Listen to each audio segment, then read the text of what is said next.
Ya se ha completado el 50% de las obras de construcción del nuevo pabellón de Carvajal, cuyos 2.500 metros cuadrados serán destinados a la práctica del baloncesto. 2,7 millones de euros es el presupuesto de los trabajos incluidos en el Plan Municipal de Inversiones 2020, que va a tener continuidad con una nueva edición en 2021.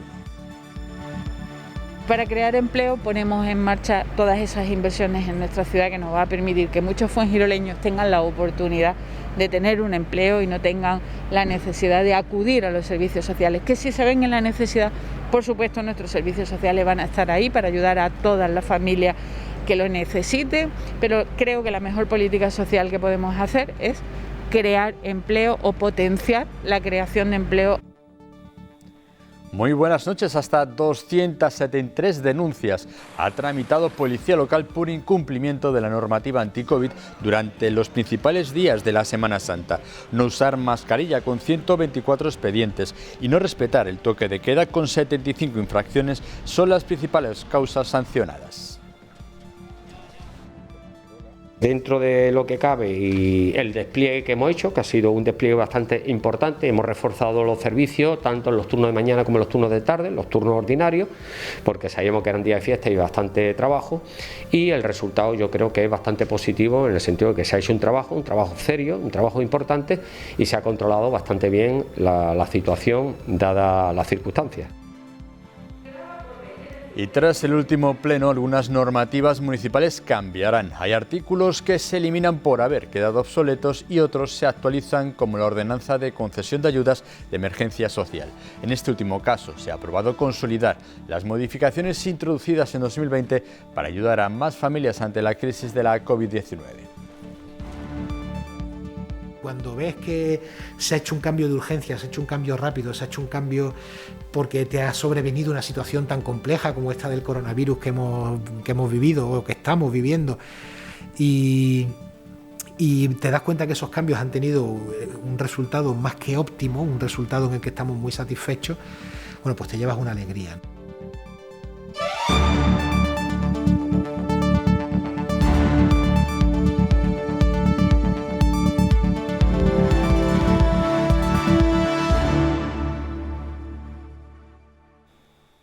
Como les hemos avanzado, las obras del futuro Centro Deportivo de Carvajal están ya al 50% de su ejecución. La alcaldesa ha visitado hoy las instalaciones con más de 2.500 metros cuadrados que se destinarán a la práctica del baloncesto. La nueva infraestructura se enmarca en el Plan Municipal de Inversiones de 2020. 5 de diciembre de 2020, 5 de abril de 2021. Es el tiempo que ha pasado entre las dos visitas de la alcaldesa Ana Mula al nuevo pabellón deportivo situado en calle Ladera, en Carvajal. Y así han crecido estas instalaciones que, según ha recordado la regidora, forman parte de su compromiso para que Fuengirola siga siendo una ciudad de bienestar y calidad de vida. Por eso también mi compromiso de seguir invirtiendo y de seguir mejorando esas instalaciones deportivas en los lugares donde es posible y donde además se necesita, porque nuestra ciudad, esta es la única zona de crecimiento que le queda y hemos aprovechado todos esos terrenos que nos permite la creación de este tipo de instalaciones y una instalación además destinada al baloncesto, que hay una gran afición en Fuengirola por este deporte y una inversión importante. Estamos hablando de una obra que salió a licitación por 2,9 millones de euros y finalmente se adjudicó por 2,7. Son un buen número de metros cuadrados destinados a la práctica del baloncesto, al entrenamiento del baloncesto, a la tecnificación del baloncesto. Esta instalación que podemos ver va a permitir la creación de 2 canchas de baloncesto completas para poder entrenar y además va a contar con las instalaciones necesarias para la gestión de este edificio, zona de vestuario, zona de ducha, unas pequeñas oficinas de sala de reuniones, una pequeña sala de musculación añadida a la práctica de este deporte, porque pretendemos que toda la ciudad tenga instalaciones deportivas, allí donde las posibilidades nos lo permiten, existan instalaciones deportivas al servicio de los vecinos. El futuro pabellón, que además contará con el atractivo extra de unas impresionantes vistas sobre el mar, forma parte del Plan Municipal de Inversiones 2020, que ya ha completado numerosas actuaciones que abarcan desde instalaciones deportivas como esta hasta remodelaciones de calles y otras mejoras. Esto es posible por varias razones. La primera, porque los fuengiroleños son gente cumplidora, gente que ha estado a las duras y a las maduras, y con su compromiso con su ciudad, pagando sus impuestos, lo han puesto de manifiesto. A eso le unimos con un equipo de gobierno estable, una estabilidad política que es fundamental, y lo estamos viendo lo que está ocurriendo en otros lugares donde no hay estabilidad política. Y en tercer lugar, una gestión económica impecable que nos ha permitido pues que año a año generemos un superávit que ahora nos permite devolvérselo a los fuengiroleños a través de inversiones. Y esta instalación estaba incluida dentro del Plan Municipal de Inversiones. Un plan que siempre tiene que ser ambicioso y que tiene que tender a mejorar, como he dicho al principio, la calidad de vida de los fuengiroleños. Pues inversiones de todo tipo y en todas las áreas. Hay que devolverle a los fuengiroleños eso que ellos han hecho también, que es cumplir con sus obligaciones tributarias. Formamos el mejor equipo, y esto lo podemos demostrar con este gran número de obras que hemos puesto en marcha durante el año 2020. Que tienen un presupuesto de 14 millones de euros, a los que ahora se suman otros 15 millones en 2021 en el segundo Plan Municipal de Inversiones, que ya cuenta con la aprobación plenaria e incluirá otro importante número de actuaciones. En las épocas malas hay que estar al lado de los que nos necesitan, de las familias, de las empresas, de los hoteles, de la hostelería, de los comercios, y eso tenemos que hacerlo pues dotando nuestra ciudad de mejores infraestructuras, apoyando a nuestras empresas, creando empleo, que es la mejor política social que se puede hacer.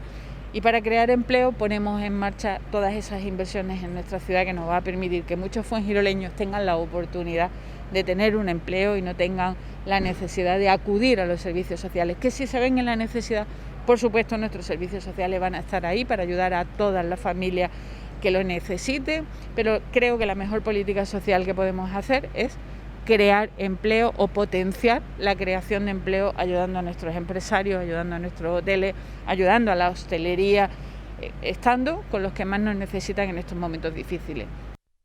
Policía local ha tramitado 273 denuncias por incumplir las normativas anti-COVID entre el Jueves Santo y el Domingo de Resurrección. No usar la mascarilla y saltarse el horario del toque de queda son las principales causas de las sanciones propuestas. A pesar de ello, el balance de los principales días de la Semana Santa es positivo.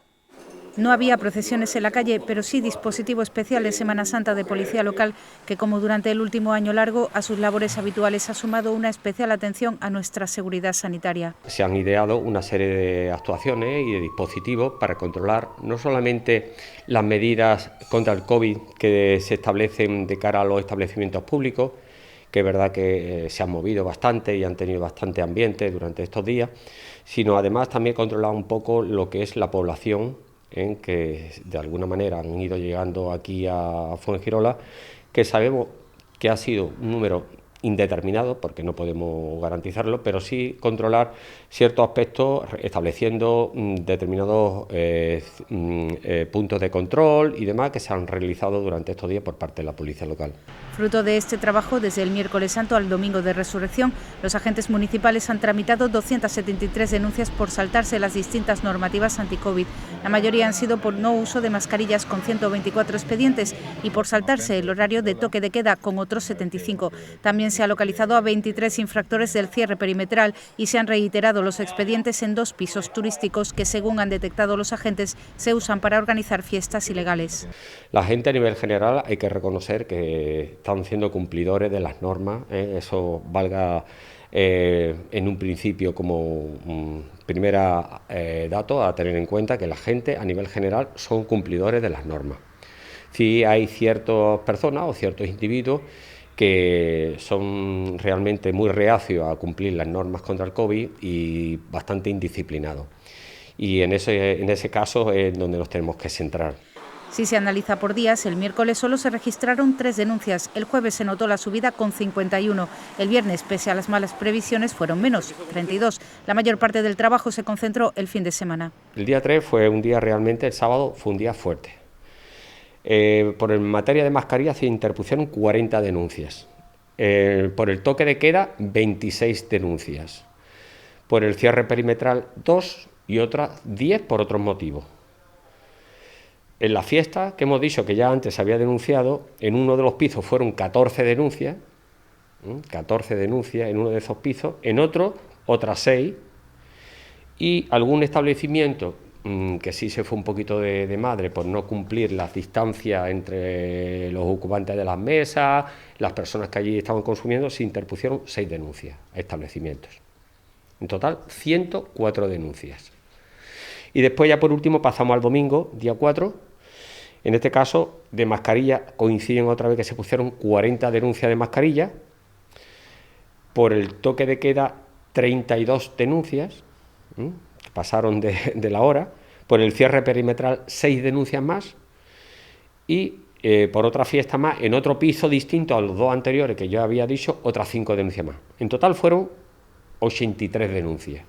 En total, 273 sanciones tramitadas por policía local entre miércoles y domingo, aunque lo ideal hubiera sido no abrir ningún expediente. Teniendo en cuenta las fechas y las circunstancias, el balance es positivo. Llevamos un año con las mascarillas y aún son numerosas las dudas sobre su uso. ¿Cuáles son más eficaces? ¿Cómo debemos colocárnoslas? ¿Las necesitamos tras ser vacunados? Estas son algunas de las cuestiones más frecuentes que vamos a intentar responder ahora. Aunque ahora los protocolos son claros y su uso obligatorio, a día de hoy continúan apareciendo dudas y cuestiones sobre las mascarillas y su utilización. Por ejemplo, ¿cuáles hay disponibles actualmente? Tenemos la higiénica, que protege de dentro hacia afuera, es decir, a los demás. Las hay reutilizables y de un solo uso. Están las quirúrgicas, las típicas del personal sanitario. También protegen de dentro hacia afuera y son de un solo uso. Las FFP2 y FFP3 actúan de barrera en ambos sentidos. Están también las reutilizables en tela. Deben cumplir una eficacia de protección bacteriana superior al 90% y una transpirabilidad menor a 60 pascales por centímetro cuadrado para obtener certificado de cumplimiento de la normativa. ¿Cuáles son más seguras? Las FFP2 y FFP3 proporcionan mayor seguridad y se consideran equipos de protección individual. Su eficiencia de filtración es de entre un 92 y un 98%, con un porcentaje de fuga hacia el exterior del 2 al 8%. ¿Cómo saber si una FFP2 está homologada? Se rigen por el Reglamento 2016/45 de la Unión Europea y por la norma EN 149 2.2001 más A1 2.2009. También hay que acreditar el análisis hecho por un organismo notificado.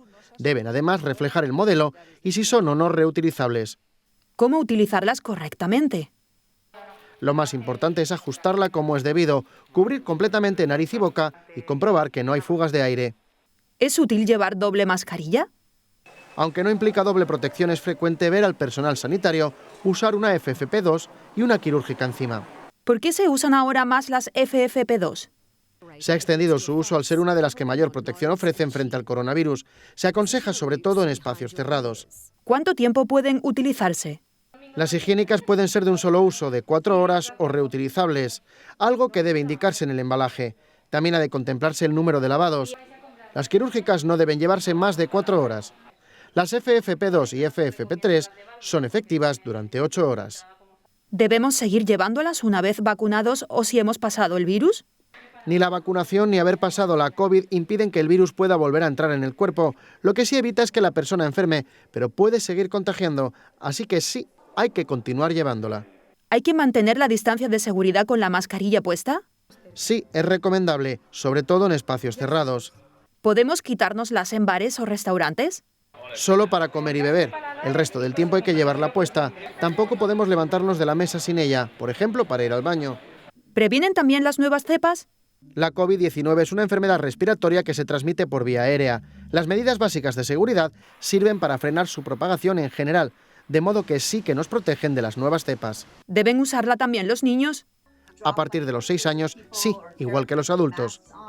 Además de todas estas dudas, lo que está claro es que las mascarillas serán parte de nuestro día a día, al menos hasta que se alcance un alto porcentaje de población inmunizada. y que entonces su retirada será progresiva.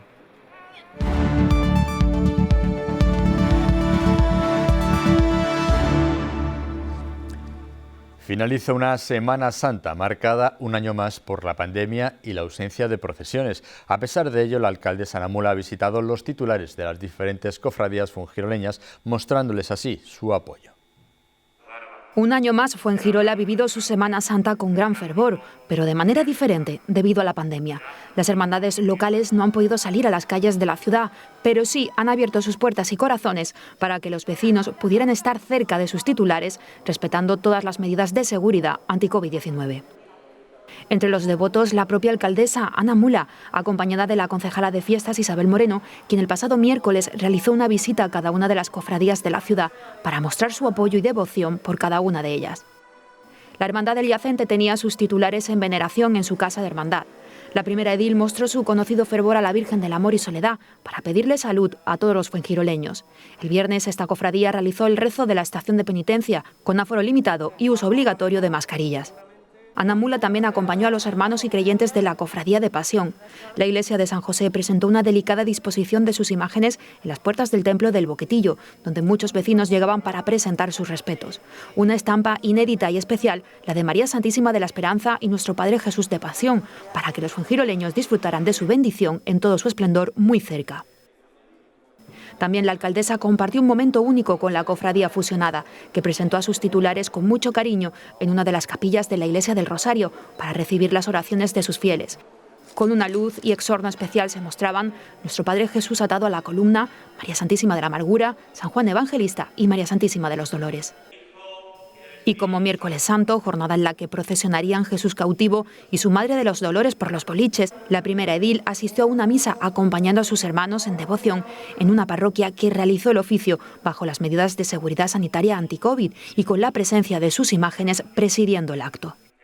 Una Semana Santa distinta, pero cargada de emociones y sentimientos que han aflorado en esta celebración en el seno de las hermandades fuengiroleñas y de muchos vecinos de la ciudad. Con motivo de las consecuencias provocadas por la crisis socioeconómica, el Ayuntamiento modificó por vía de urgencia algunos procedimientos para agilizar el apoyo a las familias necesitadas. Esos cambios funcionaron tan bien que el último pleno ha aprobado consolidarlos. Varias ordenanzas municipales cambiarán tras el último pleno ordinario. En algunos casos se trata de actualizaciones como la de gestión, recaudación e inspección. En otras ocasiones, como la norma de ciclomotores de menos de 50 centímetros cúbicos, porque ya son innecesarias al existir una ley nacional que regula el asunto. Y en otros porque hay que adaptarse a otros cambios normativos, como que los jóvenes puedan pagar multas municipales con servicios a la comunidad. Sabéis que es una ordenanza que salió pues en la crisis de hace ya más de una década. Nos encontramos con el problema de que había muchos jóvenes que eran sancionados, ¿no? Y o bien no podían pagar la sanción ellos o sus padres, que en este caso en muchas ocasiones también se tenían que hacer cargo de esa multa, pues tenían que abonarla con dificultades, ¿no?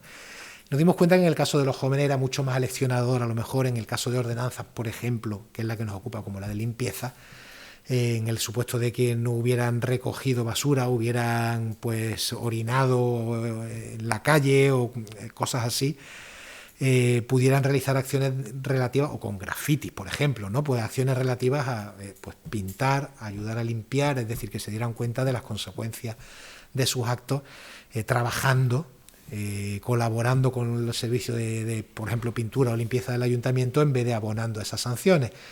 ¿Qué ocurrió? Que cuando sacamos la ordenanza de convivencia ciudadana, algunos de los tipos que estaban recogidos en la ordenanza de limpieza se pasaron al de convivencia ciudadana. Cuando eso ocurrió, inmediatamente esos tipos, al no estar en la ordenanza de sustitución de sanciones económicas metida esa ordenanza de convivencia ciudadana porque fue posterior, pues esos tipos quedaron fuera de la posibilidad de que los chavales se acogiesen a los trabajos de sustitución. Por eso se ha modificado la ordenanza para añadirlos y que todo aquel que quiera pueda también hacer uso de esa opción que se le prestan a los ciudadanos que han incumplido, han realizado cualquier tipo de ilícito administrativo, ¿no? Aunque el cambio más destacado tiene que ver con la norma que regula la concesión de ayudas sociales, por ejemplo, subiendo la renta máxima con la que se pueden pedir y bajando el tiempo mínimo de empadronamiento. Así más familias pueden solicitarlas y recibirlas. Se modificaron varios elementos que a propuesta de los propios técnicos también del área de servicios sociales se veía fundamental para poder ampliar el abanico de receptores de las ayudas del ayuntamiento.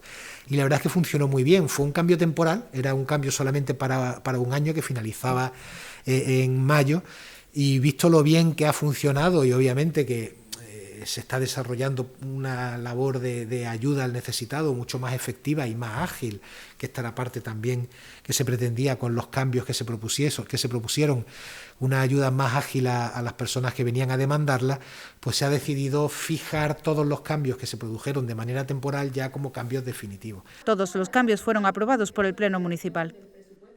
Teatro, proyecciones y exposiciones forman parte del programa cultural organizado por el Ayuntamiento para el mes de abril. La agenda incluye también conciertos, coloquios y unas jornadas de literatura infantil y juvenil.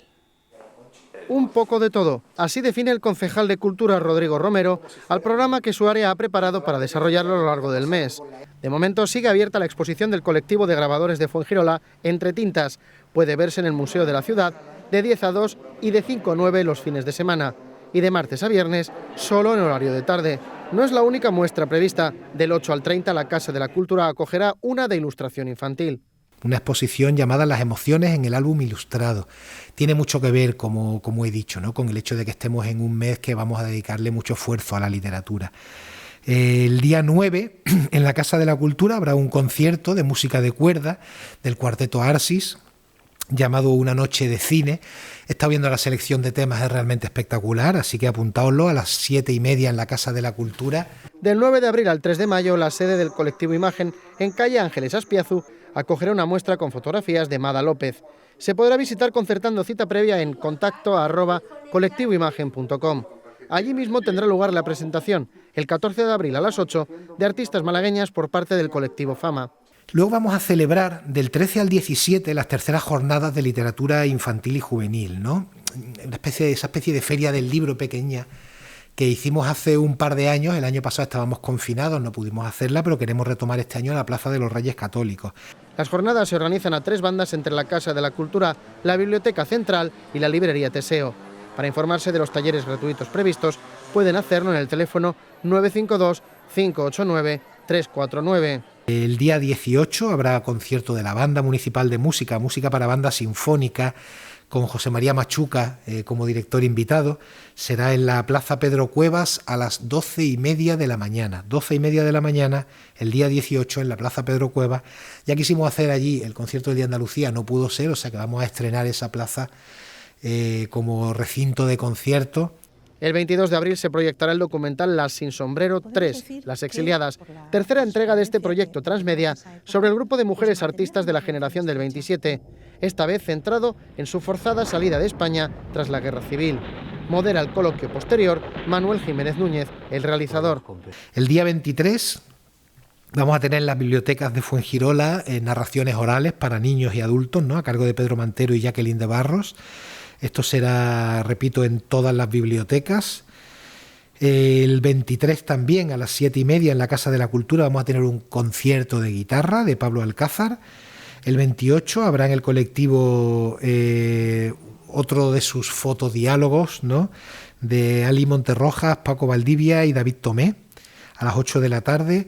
El programa concluirá el día 30 con un teatro infantil de títeres, Inolvidable Quijote, de la compañía Ángeles de Trapo, a partir de las 6:30 en la Casa de la Cultura. La entrada es libre, pero siempre, como hay control de aforo, es obligatorio inscribirse en las actividades del colectivo, en el propio contacto que he dado del colectivo Imagen, en las actividades del área de cultura, llamando a ese 952 589 349 y manteniendo, como siempre, la prudencia necesaria para que todas estas grandes actividades, este nutrido programa cultural para el mes de abril, pues se desarrolle dentro de la normalidad y con todas las garantías de que no se va a producir ningún tipo de transmisión indeseable.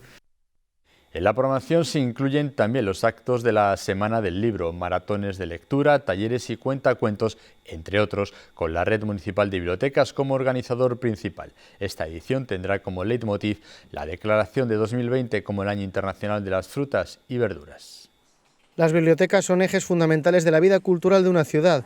No solo garantizan un acceso libre e igualitario a los conocimientos, sino que también nos ayudan a desarrollar la capacidad de buscar la información que deseamos. Por eso yo creo que este mes, que es donde vamos a celebrar el Día del Libro y todas las acciones referentes al Día del Libro, son fundamentales para que concienciemos del papel de esas bibliotecas y sigamos trabajando en, repito, ese acceso a la información que nos permiten o que nos dan, en el caso de Fuengirola, pues nuestras 3 fantásticas bibliotecas, la Cervantes, la Lope y la Quevedo. Así son parte esencial en la Semana del Libro, preparada en conmemoración el 23 de abril del Día del Libro y que se celebrará del 19 a precisamente el 23. Este año, que además es el año internacional de las frutas y las verduras, vamos a intentar mezclarlo todo y relacionarlo. Siempre digo que en la biblioteca hay de todo y para todos, es cierto, y para todos los que disfruten y les gusten el tema de la alimentación, también en bibliotecas van a encontrar muchísima bibliografía al respecto. Habrá a partir del 19 de abril una serie de talleres para niños y jóvenes, desde los 3 hasta los mayores de 18 años, divididos por rangos de edad. Las inscripciones son previas en la propia biblioteca, así que los que quieran participar en esos talleres pueden ir a la biblioteca para inscribirse con sus padres. En el caso del lunes 19 será el taller Donde me escondo, el día 20 Busca tu pareja, el 21 Adivina adivinanza, el 22 Sembrando historias, el 26 Cuánto sabes de, y el 27, el de mayor de 18, se llama Cultívate. El jueves 22 la Biblioteca Central Miguel de Cervantes acogerá una charla a las 7 de la tarde titulada Frutas, verduras y hortalizas, fuente de vida y salud. El viernes 23 habrá sesiones de cuentacuentos infantiles a las 5 en la Biblioteca Lope de Vega, a las 6 en la Cervantes y a las 6:30 en la Quevedo. En la Cervantes, además, habrá cuentacuentos para adultos a las 8. El 23 también tendremos un maratón de lectura, como ya se ha hecho anteriormente. Será a las 5 en la Cervantes, 5:30 en la Quevedo y a las 6 en la Lope de Vega. Yo animo a todo el mundo a que participen en este maratón de lectura. Simplemente tienen que ir, inscribirse y participar dentro del libro que seleccione cada biblioteca, que por ejemplo en la Lope siempre hacen lectura de un Quijote, pues que participen tanto ellos como los niños, los más jóvenes. Del 23 de abril al 2 de mayo tendremos la exposición Frutos literarios en el Parque del Sol. De los árboles vamos a colgar libros, donde los libros van a ser el fruto que den los árboles del parque y donde podremos coger esos libros, como se puede coger cualquier fruto maduro para en el caso de las frutas comértelas, en el caso de los libros poder llevártelo a casa y leerlo. Recuerden que una dieta sana y equilibrada incluye un buen puñado de libros al año. En esto no hay dosis máxima recomendada.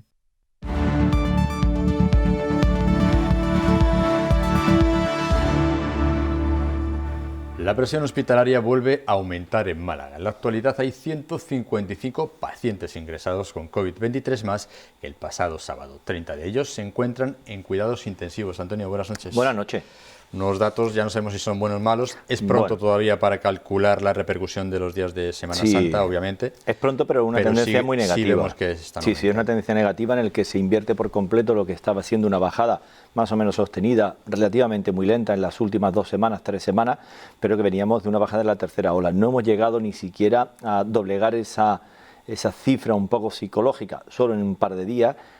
Menos de 1000 pacientes hospitalizados de manera simultánea en los hospitales andaluces y sin embargo hemos crecido de una forma muy importante por encima del 14% en la última semana.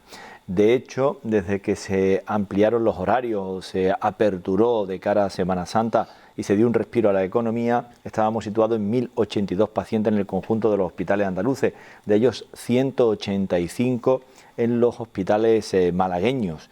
Actualmente, hoy 5 de abril, de esos 1082 pasamos a 1218 pacientes hospitalizados, por tanto hay un crecimiento después de haber sufrido o experimentado una bajada que dio la parte más baja de la curva en torno al 28-29 de marzo, Domingo de Ramos, Lunes Santo, pero a partir de ahí ya ha sido todo en subida. De hecho en Málaga actualmente remontamos a 155 pacientes. Es un número elevado. Luego, la presión hospitalaria va a ser fundamental. En uno de los... Antonio, que te iba a decir que venimos de unos días en los que se hacen menos análisis, menos controles.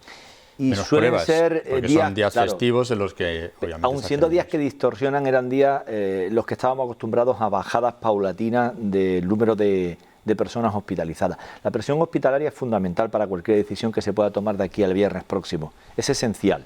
Y cómo vaya creciendo según distintos distritos sanitarios. Eso nos va a llevar a una situación, hablan de complejidad de cara a los próximos 6 o 8 semanas. En el lado contrario de la balanza, vemos que el ritmo de vacunas se va a incrementar de forma importante, como era lo esperado en las próximas 3-4 semanas. Empezamos a coger cierta velocidad. De hecho, esta semana a Andalucía llegarán 386.000 vacunas. Abril es el doble. Es el mes en el que en teoría tiene que despegar la vacunación masiva. El despegue. De hecho, hasta ahora hemos acumulado, como estamos viendo, apenas el 6,18% de la población andaluza con pauta completada. Si sumamos los 473.384 andaluces que además tienen ya la primera inoculación inyectada, estamos hablando de situarnos en el 11,77% de la población. Es decir, rozando el 12%. Mis cálculos con este acelerón del que tú hablas, o esta velocidad que se va a ir cogiendo con vacunas de manera más masiva, aunque todo lo que esté por debajo del 500.000 no sería hablar de masiva en el plan de vacunación, sí estaríamos situados en ese entorno que comentábamos hace una semana de un 12% aproximadamente a cumplimentar durante el mes de abril. Es decir, tantas vacunas y tantos vacunados en el mes de abril como en los 3 meses precedentes. Todo lo que esté por debajo de esas circunstancias estaríamos en un mes malo, no en un mes de abril previsto, o por lo menos no con las circunstancias que se habían ido anunciando y el número de vacunas que se prevé que lleguen. Si hay tenemos que cerrar abril, muy cerca del 20% de la población andaluza vacunada. Bueno, te iba a decir, la buena noticia es que ya el 92% de los mayores de 80 años está vacunado en nuestra comunidad. De hecho, es la comunidad donde mayor porcentaje de vacunación de los mayores incluso existe. Este dato difiere, incluso es más positivo para el Ministerio de Sanidad. El consejero de la Junta de Andalucía de Salud, Jesús Aguirre, lo cifraba en el 92%. En concreto, el Ministerio de Sanidad habla ya de un 95,6% en Andalucía de mayores de 80 años vacunados y un 61,2% con pauta completada. Estaríamos hablando de que en esas cifras queda un 4,4% de mayores. Eso en cifras redondas, para que la gente lo entienda, es 18.000 mayores de 80 años. 18.000 personas mayores de 80 años, tan solo. Precisamente ese importante incremento, esa cifra del 92%, 95% según el Gobierno, de mayores vacunados de 80 años, va a permitir que esta semana, ya lo ha anunciado el presidente de la Junta, se empiece a vacunar a los mayores de 70. Con la práctica totalidad de las vacunas que lleguen de Pfizer, que son 186.000 las que van a llegar, guardando el porcentaje de vacunas para segundas vacunaciones que están previstas, y el 20% de reserva que sabes que la Junta siempre suele guardar, que está guardando bastante menos de ese 20%, pero yo creo que se puede vacunar en torno a unos 100.000 mayores de 70 años. Estamos hablando que entre 70 y 80 hay una población muy amplia. Sí, estamos hablando, mira, pues te voy a buscar el dato exacto, porque estamos hablando que personas que se encuentren situadas entre los 70, es decir, entre los 65, vamos a cifrar de los 65 hacia adelante, porque ese grupo también no es desdeñable y entraría dentro del cupo de Pfizer y Moderna. Entre los 65 y los 79 años representan el 12,49% de la población andaluza. Estamos hablando de 1 millón de personas, 1.057.000 personas. Es un volumen ya muy importante. ¿Cuándo tendría que estar este volumen de personas vacunados?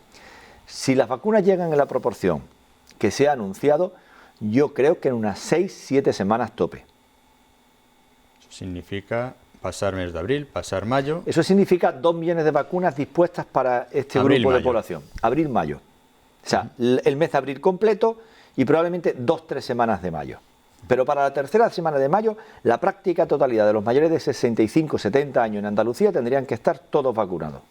Hay que recordar que va en función de la edad y de forma decreciente, aunque también es verdad que aquellos mayores en esa franja de edad que tienen un riesgo mayor por algún tipo de enfermedad van a ser también vacunados antes, obviamente. Sí, y los grandes, no solo grandes dependientes, sino personas con síndrome de Down mayores de 40 años, personas que están ahora mismo en tratamiento oncológico, inmunodeprimidos, personas con hemodiálisis, etcétera, etcétera. Ese conjunto de personas representan en España a 366.000 personas que se encuentran en esas circunstancias.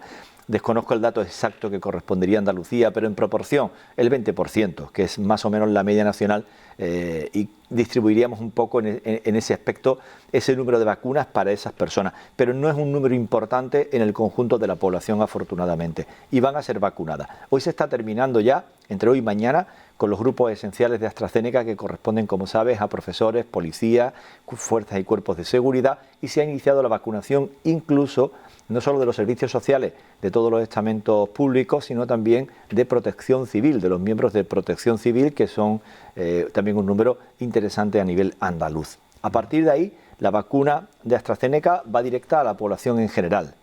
Por tanto, el cálculo sigue siendo el que ofrecía hace una semana y que hemos reiterado varias veces. Todos los cincuentones, por decirlo en tono algo más jocoso, todo el que supere los 50 años debería estar completamente vacunado en Andalucía antes de que concluya el mes de junio. Antes del verano. Pues ya en el arranque del verano. En el arranque del verano. Y sí coincido con la última apreciación de la ministra Darías de que al final del verano. Claro, cuando se ha hablado de verano siempre con el 70, no nos engañemos, se hablaba de junio. Sí, al principio se hablaba del de inicio de junio, que era llegar al verano con ese 70%. Claro, la ministra Darías se ha ido ya a esa parte que nosotros venimos argumentando desde hace ya muchísimo tiempo, que es la primera quincena de septiembre, para alcanzar con toda probabilidad o con cierta probabilidad el 70% de la población española vacunada. Que ya es, podemos decir, el final del verano. Llegaremos 3 meses después que Estados Unidos. Estados Unidos va a tener al 90% de su población vacunada el 24 de julio. Al 90, no al 70. Al 90%. Bueno, en Estados Unidos vacunan hasta en las iglesias. Y en un supermercado y en cualquier sitio. Y además, de una forma importante, casi 3 millones de estadounidenses diarios. Casi 3 millones diarios, ¿eh?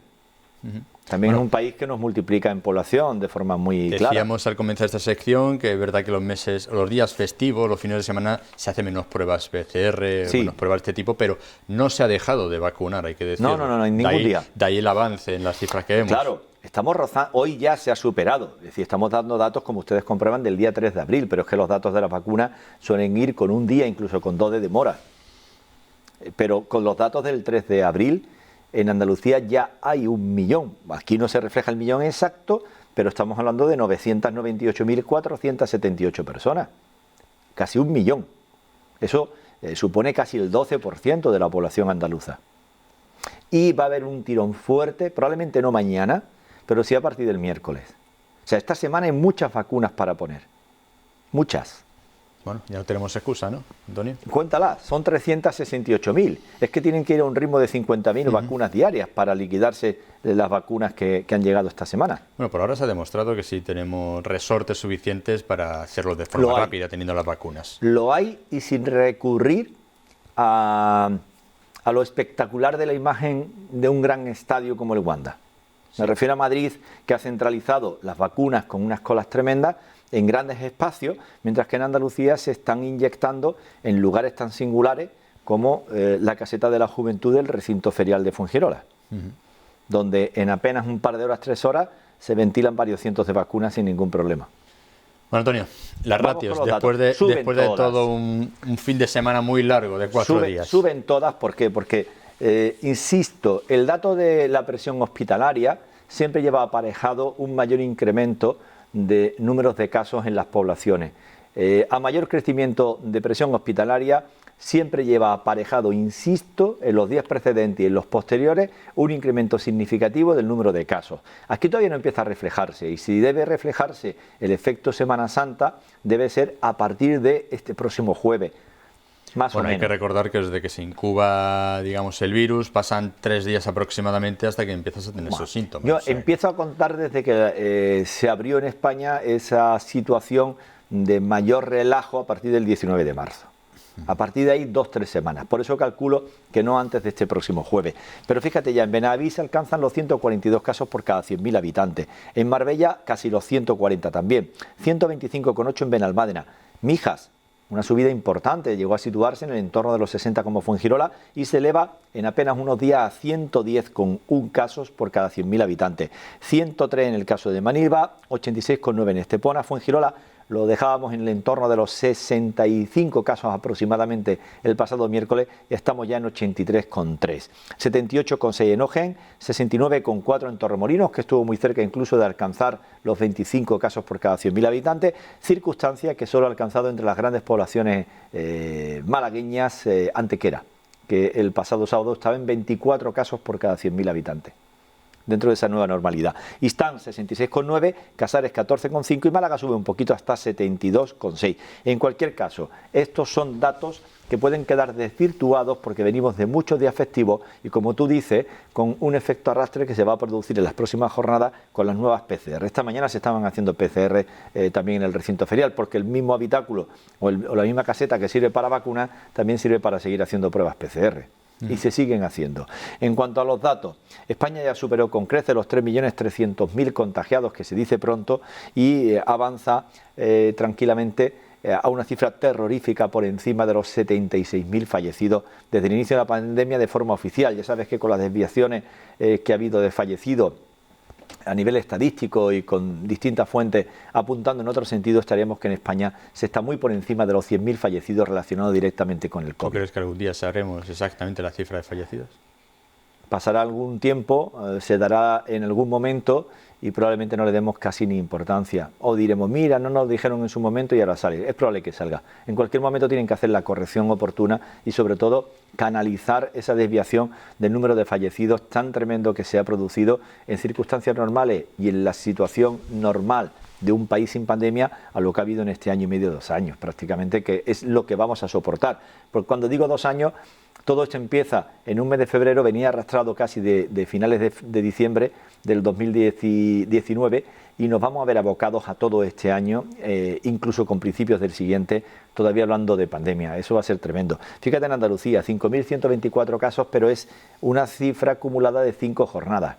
Siempre por encima de los 1.000 casos diarios se situaría de media Andalucía, donde ha tenido también 10.436 curados y 37 fallecidos notificados en esas 5 jornadas, de las cifras más bajas que se recuerdan, pero también hay que decir que el número de ingresados en los hospitales durante este pasado domingo ha sido el mayor incremento en la presión hospitalaria desde el momento álgido del mes de enero.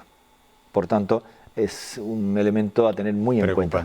Muy preocupante. Vamos con Málaga, 626 casos, 1.678 curados, 5 fallecidos, de ellos ninguno en la Costa del Sol en estas 5 jornadas, donde ha habido 210 casos confirmados de contagio y 764 personas curadas. Por municipio, Fuengirola 26 casos, todo lo que no sea, insistimos, estar por debajo de 5, Fuengirola ya no tiene nada a descontar, irá creciendo en su ratio por cada 100.000 habitantes si no marca números por debajo de 5 diarios. 63 casos en Marbella, que ya supera los 11.000 totales desde el inicio de la pandemia. Hablamos de los últimos 5 días. 5 días. Por eso digo que es una media de 5, en el caso de Fuengirola prácticamente. Pero tiene que bajar de 5, por eso hemos subido, porque descontábamos jornadas con pocos casos. Sí, se sube levemente, pero se sube. Se sube. 28 casos en Torremolinos, 32 en Benalmádena, 31 en Mija y 20 en Estepona. En cuanto a los activos en Andalucía, descendimos a 94.127, todavía por encima de los 20.000, en concreto 22.494 está la provincia de Sevilla, 16.328 en la provincia de Málaga, 14.000 en Cádiz, 13.284 en Granada, 9.234 personas en Almería, 8.439 tienen COVID actualmente en Córdoba, 5.660 en Jaén y 4.614 en Huelva. En cuanto a la Costa del Sol, 7.844 costasoleños tienen COVID activo actualmente. De ellos casi 3.000 en Marbella, 1.114 en Estepona, 1.073 en Mija, 893 en Fuengirola, que bajamos en el conjunto del fin de semana, con algo más de 100 recuperados frente a los 26 contagiados. 750 casos hay activos en Benalmádena, 581 en Torremolinos, 246 en Manilva, 108 en Benaví, 74 en Casares, 47 en Ojén y 11 en Istán. Y ahora veremos cómo la curva de hospitalizados revierte por completo, es decir, veníamos de bajada no especialmente pronunciada en las semanas precedentes, pero si te das cuenta, a partir del 28 de marzo, es decir, en ese momento cercano ya a la Semana Santa, en el Domingo de Ramos, domingo, lunes santo, es cuando la curva empieza ya a subir de nuevo, y en la parte más baja, que la alcanzábamos con 960 hospitalizados el día 28, que es el domingo de Ramos, a partir del domingo de Ramos todo ha sido ir creciendo constantemente, cuando lo normal en una pauta de descenso estaríamos hablando de descenso incluyendo un domingo y subidas algo ligeras lunes, martes, para volver a descender durante el resto de la semana. Aquí ya no se produce eso. Aquí estamos además en subidas que, si notamos la curva roja, en las 3 últimas jornadas son subidas llamativas. Pasamos de los 1032 que teníamos el día 2 de abril a situarnos de pronto en 1218 este lunes. O sea, de Viernes Santo a hoy, prácticamente 200 hospitalizaciones, 200 personas más ocupando plaza hospitalaria por COVID. También crecen, evidentemente, el número de personas que están en la UCI. Estábamos el día 28 en 242. Fíjate lo lento que es bajar y lo rápido que es subir. O sea, de 242 a 282. 40 personas más que hace tan solo pues una semana no llega. Sí. El 14 de marzo tenías una cifra muy similar en la UCI. O sea, fíjate qué tremendo, ¿no? Una pena. Por eso, cuando ya están hablando de una cuarta ola, probablemente sí, no hayamos descabalgado la tercera y estemos ya subidos de pleno en una cuarta ola. ¿Quién va a confirmar esos datos? Pues el número de contagios que se vayan notificando durante las próximas 6-7 jornadas aproximadamente. En cuanto a Fuengirola, hablamos de 3.890 casos totales y 893 actualmente personas con COVID, pero en el caso de Fuengirola sí se produce un descenso en el número de casos activos. Veníamos también de un dato muy alto. España tiene vacunado al 6,08% de su población con pauta completa. Andalucía está 10 décimas por encima actualmente de la media nacional.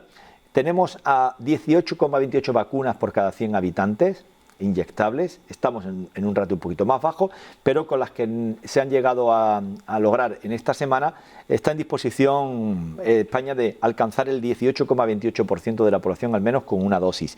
Nos sitúa en el puesto número 26 a nivel mundial. Por encima nuestra, con al menos una dosis, estaríamos hablando del 31% de la población de Qatar, que aparece por primera vez entre los 10 primeros países del mundo.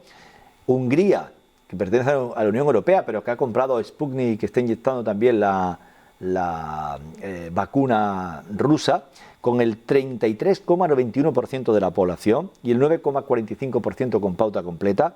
Serbia el 37%, Bahrein el 48%, al igual que Malta, el 49,35% de la población de Estados Unidos, más del 54% en el Reino Unido, que fíjate que muy poquito también nos ha adelantado en pauta completada, ya está rozando el 8% de su población, el 56,43% de Chile con el 20% de su población con pauta completada, 86% de Emiratos Árabes Unidos y el 100% de Israel, pero ya tiene casi el 56% de su población con pauta completada.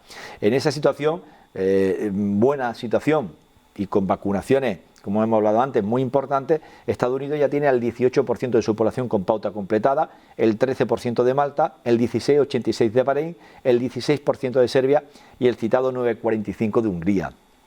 España, al igual que el resto de países de la Unión Europea, en el 6,08%. Es decir, arrecian las críticas sobre la Unión Europea, sobre su gestión de las vacunas y sobre su escasa diligencia a la hora de haberse asegurado las dosis que sí se han garantizado a otros países. Lo comparamos con otros países que estamos viendo, pues obviamente está claro que la Unión Europea no ha hecho bien su trabajo. Tendríamos que haber estado al nivel de Estados Unidos o al nivel del Reino Unido como poco.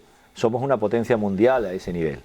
No lo olvidemos. Las potencias mundiales tienen unos niveles muchísimo mayores que el nuestro. ¿Se va a acelerar ahora? Sí. ¿Se va a llegar al final de verano con el 70%? Claro, en septiembre. Llegamos tarde. En septiembre. Tarde y mal. Todos los menores de 50 años en España, salvo que hayan entrado en alguno de los grupos esenciales, etcétera, su vacunación no va a llegar hasta el mes de julio. Preguntábamos antes si alguna vez íbamos a saber el número de fallecidos reales en nuestro país por COVID.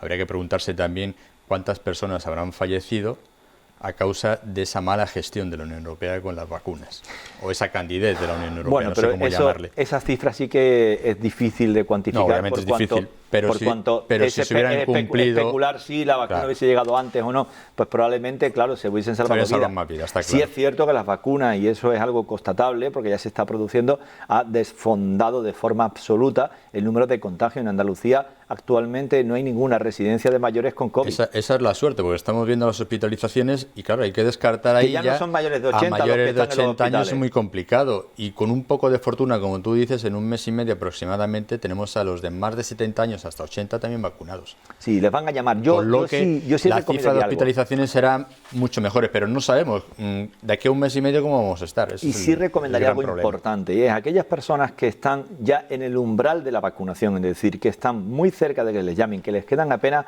4, 5, 6 semanas a lo sumo, que extremen las medidas de precaución, que sean especialmente cuidadosos tanto ellos como sus familias. O sea, ahora es el momento en el que tienen que cuidarse muy especialmente porque están muy cerca de ser vacunados. Hay que recordar, dentro de 10 días nos llega la vacuna de Janssen. El día 18, exactamente. El 15 he leído yo que nos llegan 300.000, en algún sitio no sé dónde lo he leído, 300.000 dosis a España ya. Sí, pero el día 15. Claro, y se empiezan a inocular el día 22, bueno, 4 días después. Pero claro, de esas 300.000 a Andalucía le llegaría como mucho entre el 15 y el 17%. Claro, lo digo porque es una vacuna que va a ayudar mucho a la vacunación, y quien la tenga ya no necesita más dosis. Esas no se guarda ninguna dosis en prevención de que no te lleguen, porque es unidosis. Por tanto, son 300.000 vacunas, 300.000 vacunados. Teniendo en cuenta que todas esas vacunas que lleguen y llegarán van a ponerse y vamos a estar inmunizados inmediatamente, en el plazo de 7-8 días, pues hombre, como tú dices, un poquito vamos a esperar, vamos a aguantar un poco, sobre todo esas personas mayores que seguramente la vayan a recibir. Y luego esas 18.000 que quedan, si alguien conoce todavía algún mayor de 80 años que no ha sido llamado, que se ponga en contacto con el distrito sanitario, con su ambulatorio. Hablábamos hace ya algunas semanas de los problemas que tienen algunos mayores en determinadas situaciones con los teléfonos. Sí. Datos mal dados, direcciones erróneas. Son personas mayores que en ocasiones pues tienen esos problemas y ellos no saben a lo mejor moverse en estas circunstancias, ¿no? Pues ojalá que haya suerte y que lo podamos contar, y que estemos hablando del 100% de los vacunados mayores de 80 años. La previsión de la Junta estaba en el día 10 de abril como tope. Se puede cumplir. Bueno, de aquí a esa fecha todavía nos va a quedar contar algunos incrementos que estamos viendo todavía. Ojalá sea más el número de personas vacunadas que contemos que de personas contagiadas. De momento, la cifra es prácticamente ya 1 millón de andaluces. Quedan minutos para que eso se cumpla. Los datos que se ofrecerán mañana lo superarán con creces. 1 millón de andaluces ya tiene al menos una dosis. Estamos hablando, por tanto, de casi el 12% de la población. Bueno. Antonio, muchas gracias. Hasta mañana. Seguimos con más cosas. La delegada provincial de Justicia, Mónica Alejo, ha visitado hoy las instalaciones de los juzgados de la ciudad. Lo ha hecho junto al juez decano Miguel Ángel Aguilera, con el objetivo de conocer in situ las deficiencias existentes en estas infraestructuras judiciales. Mónica Alejo es la delegada de Justicia de la Junta de Andalucía en Málaga desde enero. Hoy se ha reunido con el juez decano de los juzgados de Fuengirola, el magistrado Miguel Ángel Aguilera. El objetivo era conocer el estado de los edificios que albergan las 5 sedes judiciales de que consta el partido de Fuengirola. Somos conscientes de que Fuengirola necesita pues una nueva sede judicial o alguna alternativa a estas ubicaciones. La Dirección General estamos trabajando duramente no solamente con el municipio de Fuengirola, sino también con otros municipios de la costa, como Estepona, Marbella, Torremolinos. Es decir, seguimos en ese camino, con ese cauce de solucionar la dispersión de sedes judiciales que tienen actualmente estos partidos judiciales. Alejo, que a su salida ha estado acompañada por el portavoz del Grupo Municipal Ciudadanos, Javier Toro, ha señalado que se trabaja en la búsqueda y licitación de espacios para mejorar las condiciones de las sedes judiciales, barajando distintas posibilidades, más allá incluso de una sede única. En el caso de Fuengirola sí es cierto que hay cierta dificultad por el tema de densidad de población y falta de parcelación, pero actualmente se está trabajando en ello y entendemos que en un breve espacio de tiempo que nos deja la administración pública, porque como saben pues las licitaciones pues tienen un plazo y son algunas veces pues extensas y en ese aspecto pues vamos a intentar poco a poco pues darle una solución a este partido. La delegada ha recordado la puesta en marcha del plan de reactivación de la Administración de Justicia en todas las sedes de Málaga, dotado con 1,7 millones de euros, y el refuerzo del funcionariado. El Grupo Municipal Socialista ha asegurado hoy que el Ayuntamiento ha dejado sin gastar más de 13 millones de euros del remanente del presupuesto municipal que creen debería haberse destinado a ayudas. Por su parte, la concejala de Hacienda, Rosa Ana Bravo, ha remarcado que en 2020 no se ha dejado a ningún vecino, empresario o autónomo sin atender. El concejal del Grupo Municipal Socialista, Alexis Menéndez, ha comenzado la rueda de prensa señalando que 2020 fue un año complicado por la crisis sanitaria, social y económica, y ha especificado cómo desde las diferentes administraciones públicas se ha puesto a disposición de la sociedad diferentes recursos. Es el caso de la modificación por parte del Gobierno Nacional de la regla del gasto. Se permitía a las comunidades autónomas y a los ayuntamientos gastar lo que querían. Es decir, no tener que solo gastar hasta ese techo de gasto, hasta ese límite que permitía a los ayuntamientos invertir y gastar el dinero público, a pesar de que sobrara dinero. Pero resultó que ese pensamiento no era compartido por todos los colores políticos. Hace unas semanas ya comprobamos y escuchamos de la Junta de Andalucía que les había sobrado más de 200 millones de euros en 2020. Es decir, dejaron más de 200 millones de euros sin gastar en la Junta de Andalucía, que creyeron conveniente que no era factible invertirlo en sanidad, gastarlo en ayudas a autónomos, en familias vulnerables. Es más, del fondo COVID de más de 2.000 millones de euros que el Gobierno central dio a Andalucía, gran parte lo dejaron sin gastar. En el caso concreto de Fuengirola, Menéndez ha señalado que el Ayuntamiento en 2020 ha tenido un superávit de más de 13 millones de euros. Que se ha decidido que no era conveniente gastar, a pesar de que este año, la legislación lo permitía, debido a las circunstancias excepcionales. Dicho de otro modo, de cada 100 euros que el Ayuntamiento de Fuengirola ha recaudado en impuestos, ha dejado 15 euros sin gastar. Dinero que desde el Partido Popular de Fuengirola ha considerado que no era importante en 2020 destinar ni ayudas a autónomos, ni ayudas a familias vulnerables, ni para invertir de cualquier otra iniciativa que fuera destinada a paliar los efectos de esta pandemia. El Ayuntamiento de Fuengirola no ha dejado a nadie sin atender, pese a que es verdad que no hemos gastado toda nuestra partida presupuestaria del 2020. Pero el Partido Socialista olvida que el 20% del año pasado del superávit se destinó a servicios sociales y también se destinó a compras de material de prevención. También se le olvida que pusimos en marcha una campaña para ayudar a todas las personas vulnerables, la cual tuvieron unos resultados espectaculares, y todo ese dinero fue destinado también a ayuda a nuestros vecinos. Contamos con unos servicios sociales sostenibles y eficientes, que han tenido todas las necesidades que han requerido nuestros vecinos en situación de vulnerabilidad. Y lo seguiremos haciendo.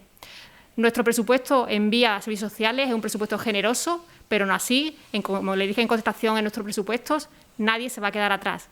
Esa ha sido la respuesta al PSOE de la concejala de Hacienda, Rosa Ana Bravo, para hacer hincapié que en Fuengirola nadie se ha quedado sin la ayuda que ha necesitado, ni vecinos ni tampoco empresas o autónomos. En el presupuesto destinamos 1,5 millones para ayudas directas a nuestros vecinos, pero aún así el miércoles pasado en el Pleno aprobamos un remanente de 15 millones de euros en el que en el remanente aparece 4 millones destinados a estas ayudas para nuestros autónomos. La edil ha señalado que hay que mantener las cuentas municipales saneadas para cuando se restablezcan las normativas de ámbito nacional, tener margen de maniobra y poder seguir invirtiendo y a la vez cumplir con el compromiso social. Los fuengiroleños Efecto Mariposa han comenzado a celebrar sus 20 años de carrera con el lanzamiento de Mi Parte Emocional. Se trata de un tema que acaban de presentar oficialmente, con el que Susana y Frasco arrancan una nueva etapa musical. El nuevo single de Efecto Mariposa lleva por título Mi Parte Emocional, un reflejo de la lucha interna entre la razón y dejarse llevar por las emociones. Se trata de un tema íntimo que formará parte del próximo trabajo del dúo fuengiroleño, un álbum que sigue la estela de los últimos años de Efecto Mariposa. Es una continuidad del disco anterior, ¿no? Cada disco, como dice Frasco, nos gusta recoger el testigo del anterior y seguir por ahí, ¿no? Esta canción en concreto viene a ser como una lucha interna de lo que es lo que te dice la cabeza y lo que al final pide el corazón, ¿no? Entre la razón y la emoción. y musicalmente es eso, nos dejamos siempre llevar por nuestras emociones y bueno, al final pues sale algo muy natural, muy nuestro. Con esta canción, Mi parte emocional, Efecto Mariposa emprende una nueva etapa profesional autoproduciendo sus nuevos trabajos. El tema está disponible en las principales plataformas digitales desde el 26 de marzo. Poco a poco, Susana y Frasco nos explican, irán ofreciendo sus nuevas canciones a los fans. O sea, lógicamente queremos que cada canción tenga su recorrido y en esta ocasión pues hemos optado por esta opción porque consideramos que así le damos más importancia a cada canción, ¿no? Cada canción con su promoción y con su videoclip. Y después, lógicamente, la intención es agruparlos otra vez, que no sean hermanitas sueltas, sino que sean toda una familia en un mismo disco. Pero eso será más adelante. Sus singles cuentan con más de 15 millones de reproducciones en las principales plataformas digitales y sus vídeos con más de 1 millón de vistas. Por ello, este próximo disco, sin fecha aún de lanzamiento, va a ir cocinándose de manera lenta. Estamos ahora mismo de lleno en darle el cariño a esta primera canción. Cuando venga la siguiente canción, exactamente igual. Y lo que te he comentado al principio, o sea, la fórmula, lógicamente la fórmula de sacar trabajo es una fórmula tradicional, una fórmula lógica y nosotros la haremos, lógicamente. Pero ahora mismo, en este momento, con todo lo que ha pasado, queremos soltar las canciones poco a poco y que sea como una cocción a fuego lento, ¿no? Porque estamos un poco cansados con la vorágine de que todo va muy rápido y es todo consumo rápido, usar, tirar rápido, venga, siguiente disco. Nerviosos, ilusionados como el primer día y siempre con la incertidumbre, las ganas y la ilusión del primer disco. Así se sienten, además, con este comienzo de celebración de sus 20 años de carrera. Y es que Efecto Mariposa grabó su primer álbum homónimo en 2001, pero su consolidación llegó unos años más tarde, en 2003 y 2004. En febrero de 2018 el grupo editaba el sencillo ¿Qué me está pasando?, un adelanto del último trabajo, Huela, que vio la luz en junio de ese mismo año. Un álbum que dejó con muy buen sabor de boca a los fans de estos artistas locales y que sin duda ya están disfrutando del nuevo single Mi parte emocional. Manuel Ángel Santiago, expárroco del Rosario, será el pregonero este año de la Hermandad del Rocío. Lo ha anunciado el hermano mayor, Félix Reyes, que también ha avanzado que la autora del cartel que anunciará su celebración de Pentecostés será Ana Martínez. La Hermandad del Rocío ha inaugurado el Tiempo de Gloria, al hacer público 2 de los momentos más especiales que vivirá la congregación en las próximas semanas. Tras un año de pandemia, sus miembros y hermanos están muy pendientes de la evolución del coronavirus. Estamos viendo con el tema de la pandemia, la evolución que lleva, pues que este año pues tampoco vamos a poder ir hasta el santuario de la Virgen del Rocío. Y bueno, celebramos Pentecostés, tenemos todos los actos, tenemos referencia de lo que hicimos el año pasado y bueno, y no hay peregrinación al Rocío, pero sí hay Rocío con todos los actos que la hermandad pues va a realizar y bueno, y que este año pues será igualmente que el año pasado pues un Rocío diferente. Y a 50 días para el lunes de Pentecostés, la hermandad ha anunciado a su pregonero 2021, una persona muy querida y conocida en la ciudad. Que es Manuel Ángel Santiago, párroco durante muchos años de la parroquia de nuestra patrona, la Virgen del Rosario Coronada. Y bueno, también nos hizo mucha ilusión de que Manuel Ángel aceptara pregonar Pentecostés y sobre todo este año, ¿no? Ya que, como he comentado antes, no habrá romería, pero sí hay Pentecostés y la persona ideal para que este año diera el pregón y pregonara a los 4 vientos Pentecostés fuera Manuel Ángel, que de aquí pues darle las gracias por aceptar la invitación. Por su parte, el cartel anunciador de este año ha recaído en Ani Martínez. Fue una de las fundadoras de la hermandad, ella también presentó un cartel en el año 1998, presentó el cartel del Rocío de ese año 98 y bueno, estaba previsto de que diera a ella, se presentara el cartel el año pasado porque se le ofreció también de que por parte de la hermandad de Marbella hiciera el cartel y entonces pues nos dijo ella que le gustaría hacer el cartel de Marbella y el de Fuengirola. Así se aprobó en Junta de Gobierno que fuera ella la cartelista, pero por las circunstancias del año pasado pues no se pudo presentar y este año pues vamos a presentar el cartel. Ambos actos se celebrarán el sábado 24 de abril, día que tendrá lugar la sabatina y de manera posterior el pregón y la presentación del cartel, para un año diferente, pero con la misma devoción para la Hermandad del Rocío de Fuengirola en la parroquia del Boquetillo.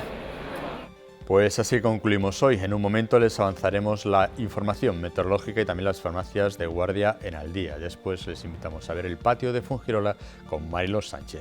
Nosotros regresamos de nuevo mañana martes. Hasta entonces disfruten todo lo que sean capaces con responsabilidad. Buenas noches y cuídense mucho.